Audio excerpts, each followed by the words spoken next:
আসসালামু আলাইকুম। আমি সুলতান শাফি, পড়াশোনা করতেছি নওগাঁ সরকারি কলেজে, এইচএসসি 25 ব্যাচ। আজকে আমরা ক্লাসিক্যাল ফিজিক্সের খুব সুন্দর একটি টপিক সিউডো ফোর্স সম্পর্কে জানবো। আসলে সিউডো ফোর্সটা কি? সিউডো ফোর্স হচ্ছে একটা ইমাজিনারি ফোর্স।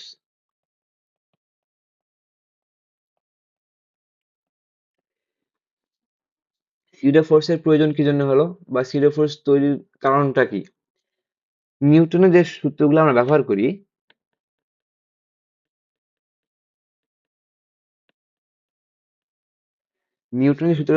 নিউটনের সূত্রগুলা পর্যবেক্ষক বা অবজারভারের উপর নির্ভরশীল।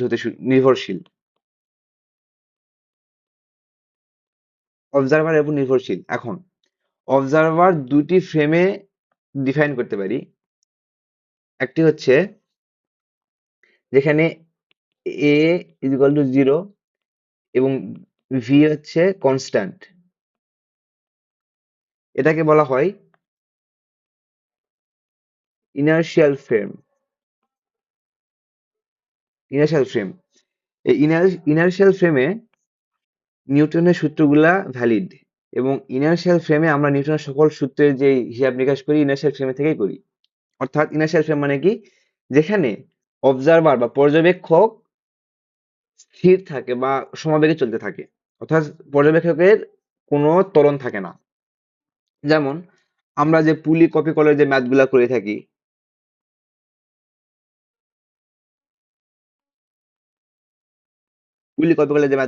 সেখানে কিন্তু আমরা পর্যবেক্ষক হই, আমরা কিন্তু স্থির থাকি সেখানে। আমরা স্থির থাকা অবস্থায় এখানে পুলি কপি কলের উপর যে যে বিস্তারিত হিসাব নিকাশ আমরা করে থাকি, আমরা যখন স্থির থাকি সে অবস্থায়, অর্থাৎ ইনার্শিয়াল ফ্রেমে থেকে আমরা পুলি কপি কলের বা নিউটনের যে সূত্রের অন্যান্য যে প্রয়োগগুলো আছে আমরা স্থির থাকা অবস্থায় করি। কিন্তু পর্যবেক্ষক যখন স্থির না হয়ে ত্বরণে চলা শুরু করবে, অর্থাৎ পর্যবেক্ষক বা অবজারভারের ত্বরণ যখন শূন্য হবে না, তখন ভি তো চেঞ্জ হয়ে থাকবে,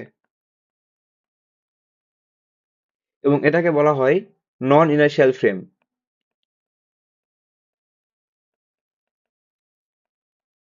নন ইনার্শিয়াল ফ্রেম এই ক্ষেত্রে নন ইনার্শিয়াল ফ্রেমে নিউটনের সূত্রগুলা ভ্যালিড নয়।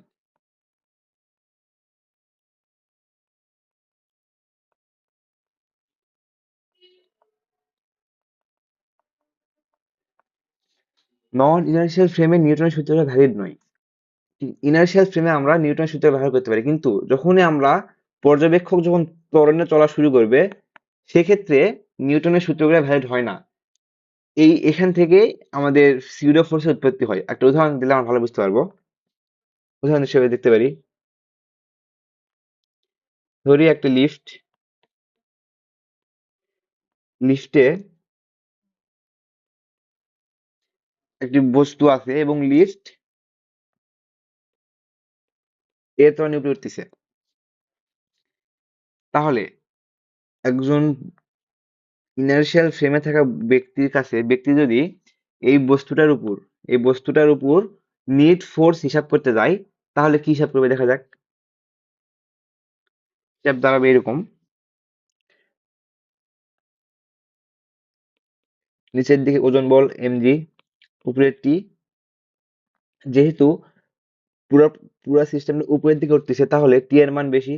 টি minus mg is equal to ma, বা T is equal to ma plus mg। এখানে আমরা টেনশন ফোর্স বা টান বলের মান পেলাম কত? ma plus mg। এখন এই ক্ষেত্রে যদি আমরা পর্যবেক্ষককে ইনার্শিয়াল ফ্রেম থেকে নন ইনার্শিয়াল ফ্রেমে নিয়ে যাই, তাহলে কিরকম হিসাব দাঁড়াবে দেখি।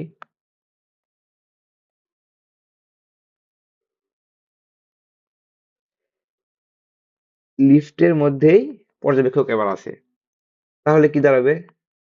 এ ত্বরণে উপরে উঠতেছে, পর্যবেক্ষক এ ত্বরণে উপরে উঠতেছে। এখন যদি আমরা এই পর্যবেক্ষকের সাপেক্ষে এই বস্তুটার উপর নিট ফোর্স হিসাব করি, তাহলে কি দাঁড়ায় দেখি। নিচের দিকে কাজ করবে mg, উপরের দিকে টি। এবং যেহেতু এই পর্যবেক্ষক এবং এই বস্তুটা উভয়ই লিফটের ভিতরে আছে, এবং ত্বরণে উপরে উঠতেছে, তাহলে এদের কাছে পরস্পরের কাছে পরস্পরকে স্থির মনে হবে।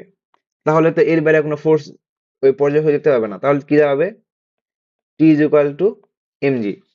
এখন কি দাঁড়ালো? এখানে টেনশন ফোর্সের মান বা টান বলের মান দাঁড়াচ্ছে এম এ প্লাস এমজি, এখানে দাঁড়াচ্ছে এমজি। দুটা তো ভিন্ন আসলো, কিন্তু ভিন্ন আসার তো কথা না। দুটা সেম জিনিস, সেম ত্বরণে উপরে উঠতেছে, সেম ওজনের বস্তু, কিন্তু দুটার মান আলাদা আসলো কি জন্য? এইরকম সমস্যার থেকেই তো আমাদের আসে সিউডো ফোর্সের যে কনসেপ্টটা।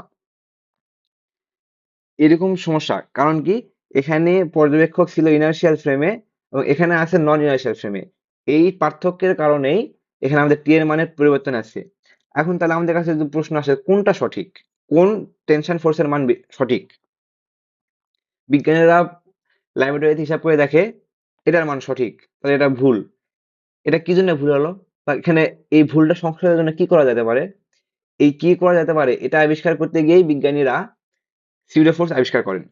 আচ্ছা, আমরা সিউডো ফোর্সটা ইয়াটা দেখি, সূত্রটা দেখি, সিউডো ফোর্সটা কি বোঝাচ্ছে।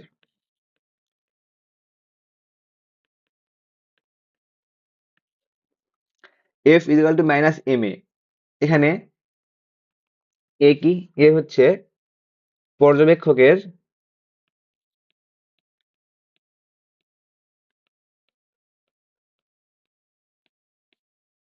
ত্বরণ। এখানে এম কি? এখানে এম হচ্ছে বস্তুর ভর,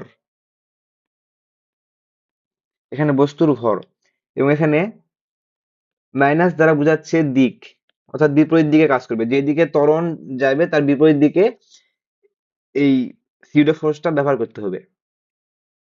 এখন আমরা সিউডো ফোর্স ব্যবহার করে কি এই এই এই সমস্যাটা সমাধান করতে পারি? আচ্ছা দেখি পারি কিনা।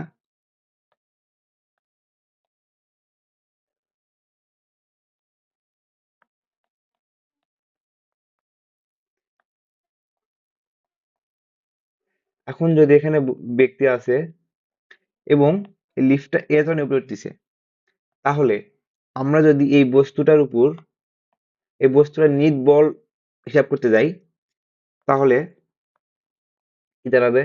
নিচের দিকে এমজি, উপরে টি। এবং যেহেতু পর্যবেক্ষক ইনার্শিয়াল ফ্রেমে আছে, তাহলে আমরা এখানে কি ইউজ করব? Pseudo force. Pseudo force use করবো কোন দিকে? ত্বরণ কাজ, এই বস্তুটা, এই ব্যক্তির বা পর্যবেক্ষকের ত্বরণ কাজ করতেছে কোন দিকে? উপরের দিকে। তাহলে এখানে সিউডো ফোর্স ব্যবহার করবো কোন দিকে আমরা? নিচের দিকে, এম এ। কারণ এখানে কি, এখানে এই পর্যবেক্ষকের ত্বরণ এ। তাহলে আমরা কি করলাম? এখানে আমরা, যেহেতু পর্যবেক্ষক ইনার্শিয়াল ফ্রেমে নাই, নন ইনার্শিয়াল ফ্রেমে আছে, সেহেতু আমরা এখানে এই বস্তুটার উপর সিউডো ফোর্স ইউজ করলাম, এবং সিউডো ফোর্স ইউজ করলাম কোন দিকে? ব্যক্তিটি বা পর্যবেক্ষক যেদিকে যেদিকে ত্বরণে গতিশীল তার বিপরীত দিকে। আচ্ছা, এখন দেখি তাহলে আমাদের কি হিসাব ঠিক আছে কিনা। এখানে কি দেখাচ্ছে? T is equal to M G plus M A. আমাদের মিলে গেল। আমরা এখানে কি দেখছিলাম? এখানে T is equal to M G plus M A পেলাম, এবং এখানে আমরা দেখছিলাম T is equal to M G plus M A. তাহলে আমাদের সঠিক হয়ে গেল সিউডো ফোর্স ব্যবহার করে। তাহলে আমরা যেহেতু এইভাবে সাধারণভাবে করেও তো আমরা টি এর মান বের করতে পারলাম, তাহলে কি জন্য আমাদেরকে সিউডো ফোর্স শিখতে হবে? সিউডো ফোর্স কেন শিখতে হবে তা আমরা একটি উদাহরণের মাধ্যমে ক্লিয়ার হই। আচ্ছা, এখানে একটা প্রশ্ন দেখতে পাচ্ছি। প্রশ্নটা কি? যে একটি লিফট এ ত্বরণে উপরে উঠতেছে, লিফটের মধ্যে একটা কপি কলা আছে, এবং এখানে কপি করে দুটো বস্তু ঝুলানো আছে, এবং বস্তুর ওজন দেওয়া আছে, মানে ভর দেওয়া আছে, এবং লিফটের ত্বরণটা দেওয়া আছে, এবং চাইছে কি যে দড়ির টান বল কত। আচ্ছা, এটা যদি আমরা সমাধান করতে যাই, তাহলে আমরা কি দেখতে পাবো দেখি। আমরা নিয়ে আসি এখানে হিসাব করার ক্ষেত্রে সুবিধার জন্য। এখন আমরা যদি এখানে ইনার্শিয়াল ফ্রেম থেকে হিসাব করতে যাই, এটা আমাদের জন্য খুব জটিল হয়ে যাবে। কারণ কি, এখানে আলাদা করে লিফটের ত্বরণ আছে, আবার ভিতরে দড়ির টান বল আছে, আবার এম ওয়ান বস্তুটা আলাদা ত্বরণের নিচে নামবে, সব মিলে আমাদের কাছে এই বিষয়টা খুব জটিল হয়ে যাবে। এখন আমরা কি হিসাব করব? এখন এজন্য আমরা ইনার্শিয়াল ফ্রেমে না হিসাব করে আমরা পর্যবেক্ষককে নিয়ে যাবো ভিতরে, মানে নন ইনার্শিয়াল ফ্রেমে পর্যবেক্ষককে নিয়ে যাবো এবং এখানে সিউডো ফোর্স ইউজ করব। যার ফলে সিউডো ফোর্স ইউজ করলে আমরা এখানে এই ক্ষেত্রে খুব সহজে আমরা হিসাবটা আমাদের এই ফলাফলটা বের করতে পারি। আচ্ছা, দেখি কিভাবে করতে পারি। আমরা এখানে নিয়ে গেলাম, পর্যবেক্ষক লিফটের ভিতরে গেল।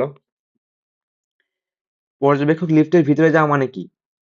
পর্যবেক্ষকের সাপেক্ষে এই পুরো সিস্টেমটা স্থির থাকবে। M1 নামবে ত্বরণে, এটা বিষয় নাই। কিন্তু আমরা যে স্বাভাবিকভাবে ভূপৃষ্ঠে থাকা অবস্থায় কোনো পুলি কপি কল হিসাব করি, সেম হিসাব এখানে হবে। কারণ কি? এখানে পর্যবেক্ষক এবং এই সিস্টেমটার যেই ত্বরণের উপর উঠতেছে দুটাই সেম, বিধায় এরা পরস্পরের কাছে এরা হচ্ছে যে ইনার্শিয়াল ফ্রেম মনে হবে। কিন্তু বাহির থেকে যে একটা ত্বরণ যাচ্ছে এটা তো আলাদা হিসাব করতে হয়। আচ্ছা, আমরা দেখি। এখন যদি, যেহেতু এ ত্বরণের উপর উঠতেছে, তার মানে কি এখানে এই পর্যবেক্ষকের ত্বরণও এ। এখন আমরা যদি নন ইনার্শিয়াল ফ্রেমে পর্যবেক্ষক থাকা অবস্থায় হিসাব করতে যাই, তাহলে আমাদের এখানে অবশ্যই সিউডো ফোর্স ইউজ করতে হবে। সিউডো ফোর্সটা বসাই, দেখি। M1 এ, M2 এ। আমরা কেন নিচের দিকে দিলাম? কারণ কি? কারণ হচ্ছে ত্বরণটা, পর্যবেক্ষকের ত্বরণ উপরের দিকে উঠতেছে, তাহলে আমাদের এই বস্তুটার উপর সিউডো ফোর্স ইউজ করতে হবে নিচের দিকে, বিপরীত দিকে। সিম্পল। এরপরে এরপরে আমরা এই বস্তুর ওজন কাজ করতেছে নিচের দিকে, M1G, M2G। হুম? আর এখানে কাজ করতেছে কি? T। যেহেতু একটাই দড়ি, তাহলে কি হবে? এখানেও কাজ করবে T।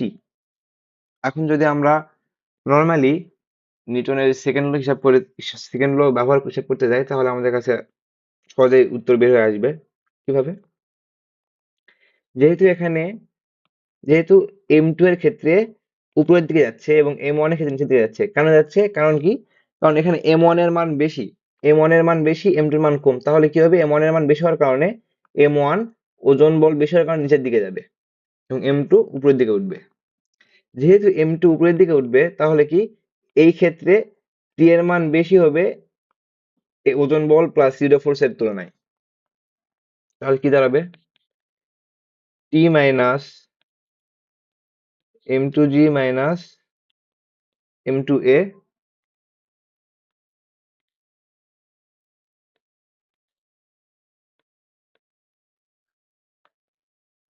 is equal to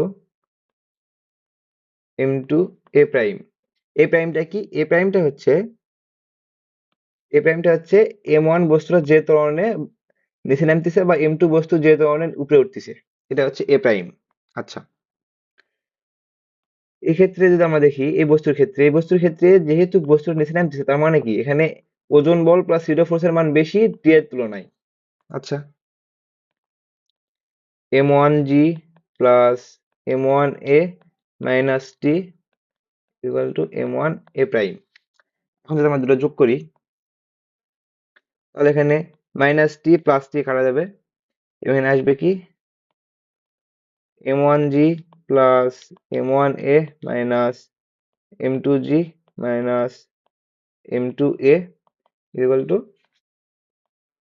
M1 plus M2A prime.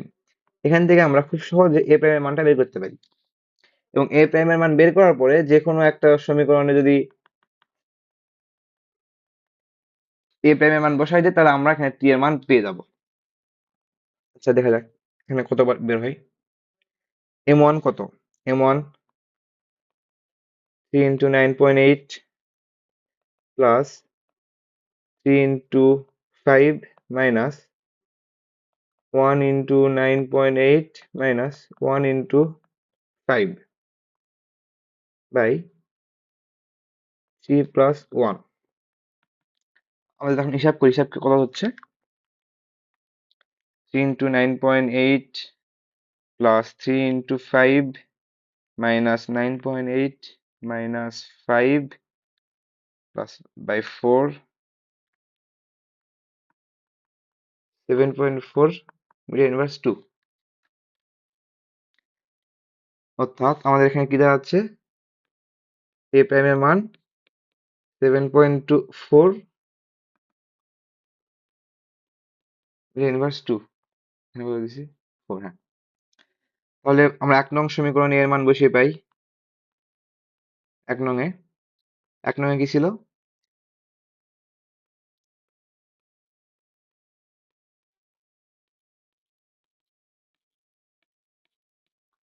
হুম, অতএব t ইকুয়াল টু